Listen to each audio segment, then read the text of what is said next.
All right. Good evening, everybody. It's 8 o'clock, 8:10. We're a little late today because I don't know how to work my own phone, but I figured it out.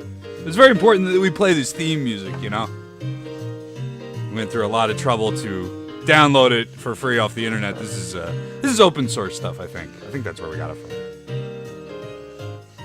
I still like it. I could probably play it. Nice. Yeah. I feel like I should start doing a Mr. Rogers-like entrance into the show now. Hi, boys and girls. Today we're gonna talk about the fucking Democrats.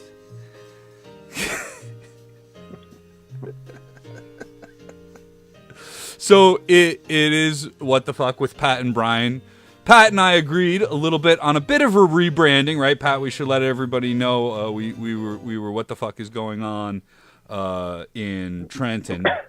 But I think what happened was as much as we like beating up on everyone in Trenton and they give us no shortage of material, we wanted to broaden our horizons. As everyone knows, a couple weeks ago we had our first show in New York, and we had the 100th anniversary show in Montclair.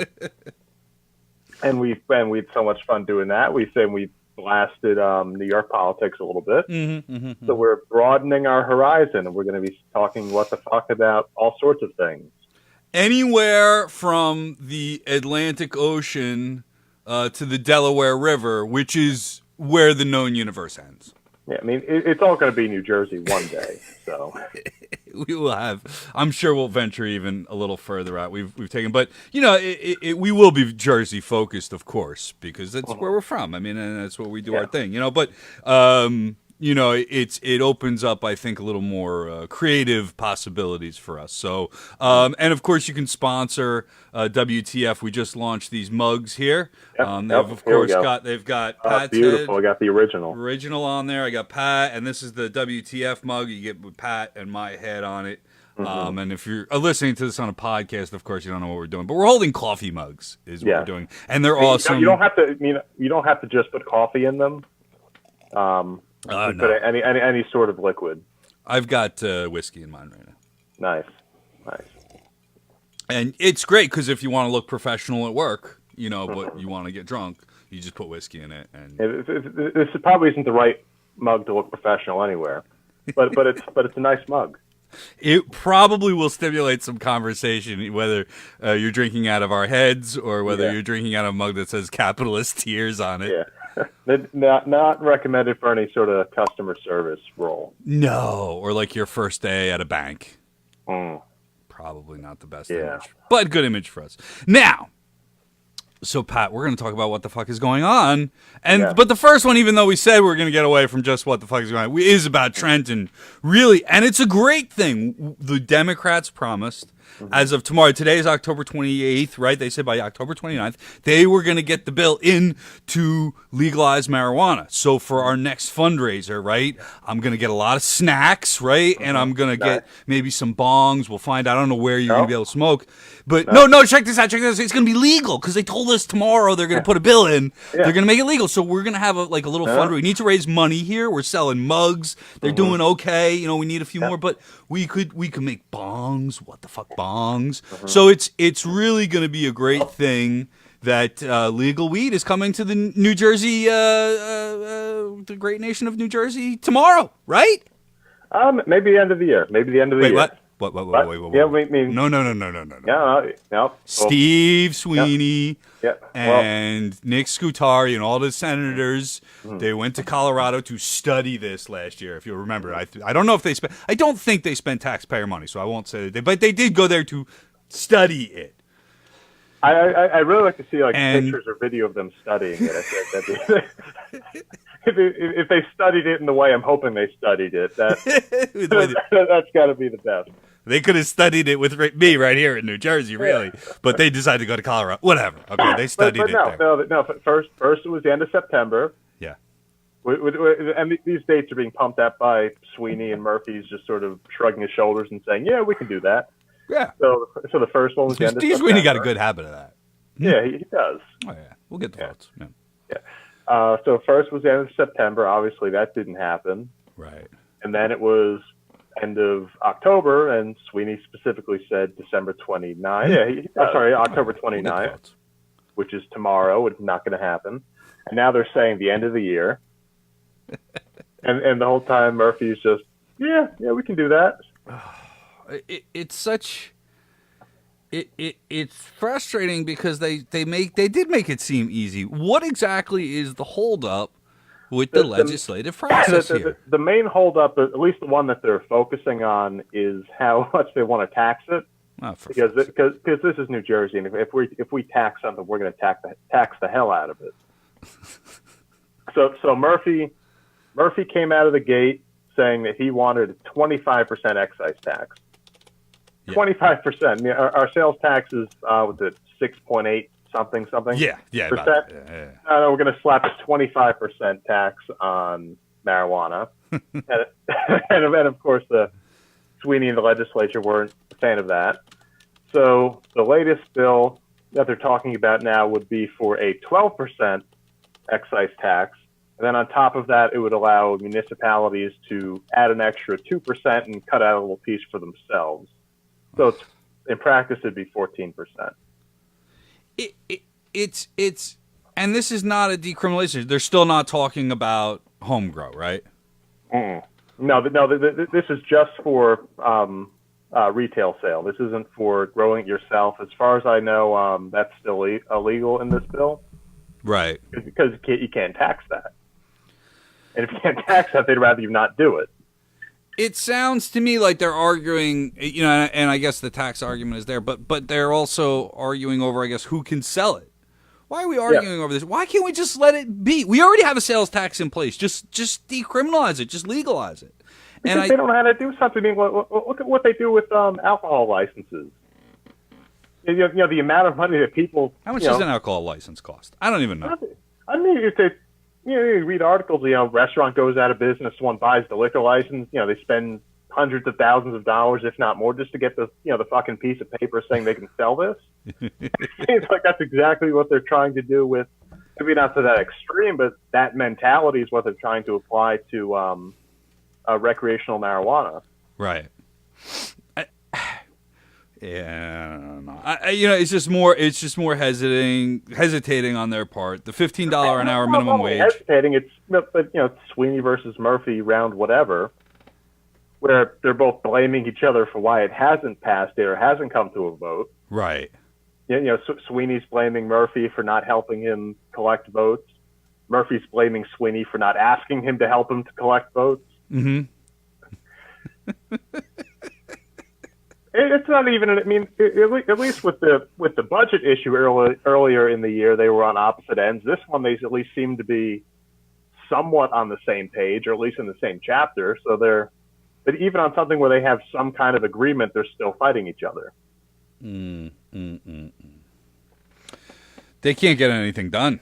I mean, other than a budget which came down to the wire and was a disaster on the way in, even with an all Democratic government, as you've been pointing out. Yep. When you have a Democratic Party that's so beholden to George Norcross and these corporate interests, it doesn't matter, Democrat, Republican, they're all the same. It's just these little fiefdoms being run by big donors. And I don't know if I was in the paper too. I forgot with the $15 an hour movement. They still call me every once in a while for a quote. And my God, I mean, the guy gave one of my quotes, but I called Steve Sweeney a liar repeatedly. And I said a lot of things that I just had a blast. I went off on the guy. It was, and those of you that know where it's always sunny in Philadelphia fans, when Max says like it was totally crazy when he saw the witnesses about he went off for like a half an hour, right? I feel like I gave my heart and soul, and they use this very short quote of first off, they give my nice quote because I always try to temper my rant, if you will, with something nice, right? So I said, it's nice to see because they're talking about in Essex County, I guess, where they do this here. In Hudson County Executive, Tom DeGeist signed an executive order to make the minimum wage $15 an hour for all Hudson County government workers. And what I said was, it's nice to see any raise given to working class people. That's fine. That was one sentence out of like 5 paragraphs of what I said. But ultimately these smaller acts are not having an effect in Trenton. The Democratic Party continues to stand in the way of raising people's wages. So they did let me get my jab in, and I'm grateful for that. I always happy when I can get a jab in on the Democrats. But wasn't I just saying this at the live show in Montclair, right? Yeah. Yeah, this little crap, this little piddling crap that they get done is supposed to keep you believing something's happening when none's happening. Yeah, I mean, we're talking about marijuana, we're talking about, $15, we're talking about the budget battle, and everything that they say they're going to do, they not only do they not do it, they actively oppose it and derail it. I just don't understand, why we keep falling for these shell games. The results aren't there; they're never there. We just keep falling for these shell games that they play in front of us, and I think we need to smarten up as voters here in New Jersey and take a look at what these people actually do when they're in office rather than campaign rhetoric and mind you, tying them into the national rhetoric. And they've totally taken advantage of this Trump thing. I mean, Steve Sweeney, you're going to run these Norcross-sponsored Democrats against Trump to stop Trump when fucking Norcross celebrates New Year's at Mar-a-Lago with Donald Trump? Dumbass. It doesn't work that way. I mean, come on. If you want to look at those races, they're going to send Jeff Van Drew. They're trying to send Josh Wheely. They're trying to send Malinowski. If they pack the House with dipshit conservative Democrats like this, what kind of house are they? What kind of majority are they building? I got to give a shout out. I got to give a shout out to Red Wine. I'm sorry, Red Wine. Of course, I'll give a shout out to Red Wine too. But Wine Women in Revolution, who interviewed Tansy Youngblood about the way she was treated by the Democratic Party. And if you're continuing to put your hope in the Democratic Party to be the voice of the oppressed, I want you to take a listen to that interview and find out what happens when you try to run as a progressive in the Democratic Party. I mean, she basically got told, in her own words, that she was told that that was a conservative district, which was, and what they were saying to her, and we're not stupid, was, you're a black woman, you shouldn't be running here. This is a white man's. And it's horrifying that they treat people that way and get away with it. And then we got people running around thinking that they're part of the resistance. Yeah. The resistance, huh? Yeah. And like you said, in some of these districts, they could have nominated progressive Democrats, not to say that they should have been supported if they were the nominee. But they had her in the second. They had Jim Keedy in the fourth. Yep. They had Peter Jacob up in, was it the, what is he, the seventh? Right. Yep. Up there. I mean, and again, not that you would support these, that you and me would support these progressive Democrats, but they did have those options. Yeah. And they purposely went for the conservative, pro-business Democrats to run and flip a few districts. Not only did they do, do this, but they did it purposefully. They saw Peter Jacobs, and there were people that got together and said, let's not let him win. Let's split the progressive vote. Let's stick this guy Malinowski in there. Yep. And, let's tank a progressive so we can put, and Malinowski's campaign is nothing short of disgusting. This guy thinks Libya was a great idea. I mean, this guy is touting Libya as if it was some kind of foreign policy victory when people were slaughtered. It's insane. That place is a disaster, and he's trying to wave around an American flag on top of that. Yeah, but in fairness, the Trump Republicans are going so far off onto the right wing now. They're running these kind of Democrats, and with folks like these getting elected, who the fuck needs Republicans? Exactly. When we have Democrats that are this conservative, that even 5 years ago you could have mistook for a moderate Republican. Yeah. Absolutely. And getting into disasters of candidates. Yeah. We have about this is where it just shows you how fucking out of touch people are, because you got this guy Bob Menendez, who he was acquitted, but he was certainly guilty of hanging around with the bourgeoisie. Yeah. He's certainly guilty of hanging around with a guy who had been convicted of crimes.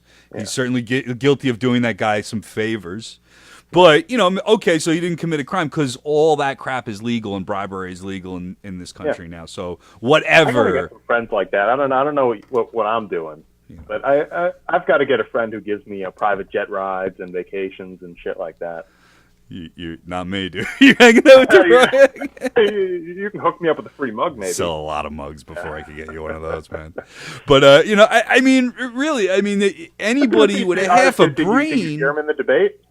No, I didn't watch the debate. Yeah, I only watched the highlight reel because there's only a certain amount. I boycotted it. I'm not listening. But there was one point where Menendez says, "I know people in New Jersey." I'm paraphrasing. I know people in New Jersey are disappointed in me. And I'm sorry, but look at the totality of my service. So pretty much saying, yeah, just don't look at that. Look at what I want you to look at.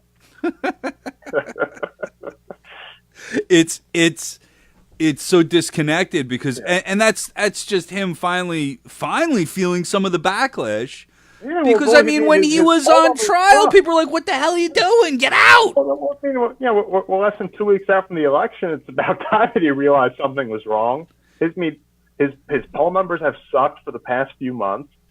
Bob Hugin's been either within the margin of error or slightly outside of it. Not to mention, Hugin's been outspending him 3-1, mostly with his own money. So, for all the talk of the Democrats flipping the Senate, did they not realize that nominating this corrupt asshole like Menendez might lose them a seat in a state that elected Chris Christie twice? Quite the opposite. They were fucking celebrating. I remember when he got acquitted, seeing the posts on Facebook, seeing the Democratic Party. Yay! We won. The best thing that could have happened to your party. The best thing that could have happened was that he got locked up and you had to run somebody else. Now, I know Torricelli was going to be... that was like their best idea. Right? It's crazy. It's crazy, but you know what? People would have competed with Torricelli, though. I think Torricelli might have had a serious challenger.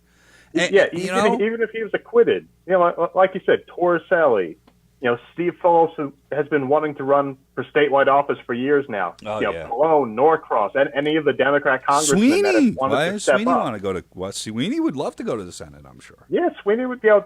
They're all assholes. Don't get me wrong, but in terms of the Democrats that could probably make it statewide, the Democrats in New Jersey have a fairly deep bench. Lisa McCormick got 100,000 votes, too. You could have ran a ficus plant against this. Where is the ficus campaign when you need it? They had a list of people they could have gone the distance with, ran circles around Bob Hugin. They say, no, we're gonna run Menendez again. This is going to work out fine. And now, on top of his polling numbers being pretty bad, Cook Political Report re-ranked him, I think it was yesterday, from lean Democrat to toss-up. So now they're calling this a toss-up. They don't know if he's going to win or not. If he can win re-election. So this is a slew of bad press, right? Yeah. A slew of it. All less than 2 weeks out. Even an endorsement, probably the worst endorsement. This is an anti-endorsement. Is this a joke? I mean, I'm serious. I mean, this is a New Jersey staple. I mean, when you talk about, New Jersey and media, NJ.com, which is the Star Ledger, and the Star Ledger, and these things are thought of, and the Star Ledger's been around since I was a kid. I remember buying it for 20 cents or whatever it was and reading the funnies on Sunday, right? That's why I call them funnies, because I'm old, and we call them funnies, okay? Yeah, from North Jersey. I'm from North Jersey, and they were the funnies, and you used to take the little egg of goo and put it on there and peel it off, whatever. Anyway, back to my point. They endorsed him. Pat, did you grab the title of the article in which they endorsed Bob Menendez? Choke it down and vote for Menendez. What the fuck is going on with this endorsement? What? And don't get me wrong. I mean, I agree with you that the Star Ledger is probably the number one legendary. Legendary. I don't think anyone's looking to them to figure out how they're going to vote. So that their editorial is, I don't think it's swaying anyone one way or another. But they could have endorsed. I mean, not saying they should endorse Hugin, but they could have endorsed no one. They spent the entire article talking about how demoralizing and depressing and shitty this election is. And then they say, you know what? Vote for Menendez because Hugin's worse. It's all over the place. The entire campaign theme seems to be, it's the Hillary Clinton campaign. How can you deny it? How can you look at what Hillary did? My favorite little snippet from that endorsement, after they go through all of the bad things that Menendez did with his corruption trial and all the bad things that Hugan did when he was head of the pharmaceutical company, they said, and I quote, "And when you get past ethics," so they went through all the bad shit that he did and said, when you get past all of that, just choke it down a little and get in the voting booth and vote for Bob Menendez. When you get past ethics, the central issue in this race is Donald Trump. The question is which candidate can best fight Trump's toxic policies, his grotesque appeals. I'm sure Menendez is really going to stand up to Trump on foreign policy. Menendez being one of the biggest war hawk Democrats in the Senate. It's an insanely bad campaign. Look, everybody knows I support Madeline Hoffman. I got my grandma to vote for Madeline Hoffman. I'm very happy about that. By the way, I was over there today. I visited her. My grandmother's 86 years old. She's a wonderful human being. She's awesome. Still sharp as a tack and talks about politics with me all the time. She talks about the LBJ days and she remembers Kennedy. So she's good. She's paid attention to politics for her lifetime, and she's a great source of knowledge and for me to talk with. But she's a mainstream, Republican or Democrat. She's generally, middle of the road voter. Not radical. Her radical communist grandson, whatever. But I came over to her and she said, "Oh, Brian, it's nice to see you. And I tell you, I got my mail-in ballot the other day, and I voted for the Green Lady because those other two men are so disgusting. And I knew that you like those green people, so I voted for the Green Lady." People. She voted for and she called Madeline the Green Lady. But I got the vote, and honestly, that was her thinking, that these two guys are so awful that I'm gonna vote for the Green Lady. See, now what you have to do is in the next 10 days or whatever it is until the election, get all of this recorded with your grandmother, and then end it with, "I'm Brian's grandma, and I approve this message." Wouldn't that be wonderful? I'll ask her. Maybe I'll go visit her during the week, and we'll see. But listen, I did my part for the cause, right? I got an extra vote for the Green Party, and there you I'm go. proud of that. It's a wacky time, man, and it really is. I guess it's a great time to have a podcast called What the Fuck, though. Yeah. Anything else before we go, Pat? What do you got coming up? We got to plug your little that event in North Jersey coming up soon, right? Well, you just call it a little event. I don't know if I want to plug it now. No, I'm sorry. The gigantic Festival of Revolution. Bring your pitchforks and torches and come out to... Where are we going, Pat? Where are we going? All right, hold on, I got to pull it up. So next month, Saturday, November 10th, we have the Red November Regional Organizing Conference for the Socialist Party. There we go. Brian's going to be there doing a panel or a podcast. Something. Brian's going to be there doing something. He's going to be there selling mugs. So maybe you show up and get a mug from Brian. Wherever you see me, I have mugs. They're in my car. And that's going to be in Newark. But if you go on our Facebook page, all the info's on the Facebook event. Mm-hmm. So we have that coming up. And at the end of the year, December 28th, we're still working on the specifics, but we're going to have a cool end-of-year event with the great Tom Nielsen, who Brian had on the podcast earlier in the week. That's right. I haven't had a chance to listen to it, but I know Tom's an awesome person, so I'm sure it went well. Yes, it went very well. The podcast will be actually going out Wednesday morning. It hasn't gone out yet. We did the live stream Wednesday, and so it'll be going out. So our live streams of the Wednesday night podcast come out the following week on the podcast. Okay. All right. Yeah, that'll be December 28th. Still nailing down the specifics, but that's definitely the date, so put it on your calendar. Yep, cool. All right. Well, listen, Pat, we get to do this. There we go. Everybody, I want to thank you for tuning in to What the Fuck with Pat and Brian. We like to stop in and have a little bit of fun and blow off a little steam every couple of weeks. Check the page, click on Get Notified. We'll be back before the election, right after. Oh, yeah, definitely. Stuff to talk about that. More stuff. There's a page on the New Jersey Revolution website. If you go to www.njrevolutionradio.com, one of the tabs says What the Fuck with Pat and Brian. Check it out. Yep. You can go there, look at our latest shows. The anniversary show I thought was awesome. Everybody seemed to enjoy it. I listened to it. Buy a mug. And of course, buy a mug. You can help support all the great work that we do here on New Jersey Revolution Radio. Pat, thanks a lot for joining me tonight, brother. Thanks. Have a good night, everybody.